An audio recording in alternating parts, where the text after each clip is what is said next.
Meet Edmund Spenser, the poet's poet of the Elizabethan era.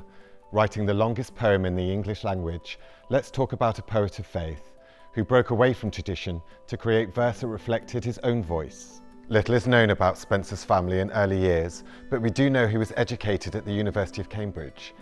He would have had a classical education, focusing on ancient writers such as Homer and Virgil, and medieval European epic poets like Dante. While his best-known works may copy his heroes by being epic in length, his uniqueness comes from creating his own fixed verse form, now known as the Spenserian stanza. Spenser's greatest masterpiece is the unfinished epic poem The Faerie Queene, first published in 1590. It was written in honour of Protestant Queen Elizabeth I in celebration of the Tudor dynasty.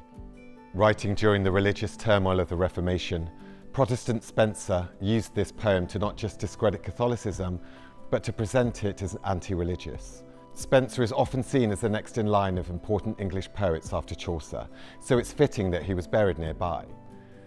A contemporary epitaph stated, "Here close to Chaucer lies Spenser, nearest to him in genius, so nearest to him in burial." At his funeral, it is said that many literary contemporaries, including Shakespeare, threw elegies, those are poems mourning the loss of a person, into his grave, although these have never been found. With Chaucer buried here, and now Spenser, the concept of a poet's corner in Westminster Abbey was forming, although it was not an official phrase until the 18th century. Spenser's memorial was added just 21 years after his death, marking him as the prince of poets in his time, whose divine spirit needs no other witness than the works which he left behind him. His legacy is much more than one poem of over 36,000 lines. Spenser was a poet who understood the power of poetry. He shows that most clearly in Sonnet 75. The narrator of this poem proposes the idea that while death is inescapable, through poetry we can become immortal. One day I wrote her name upon the strand, but came the waves and washed it away. Again I wrote it with a second hand, but came the tide and made my pains his prey. "Vain man," said she, "that dost in vain essay a mortal thing so to immortalize.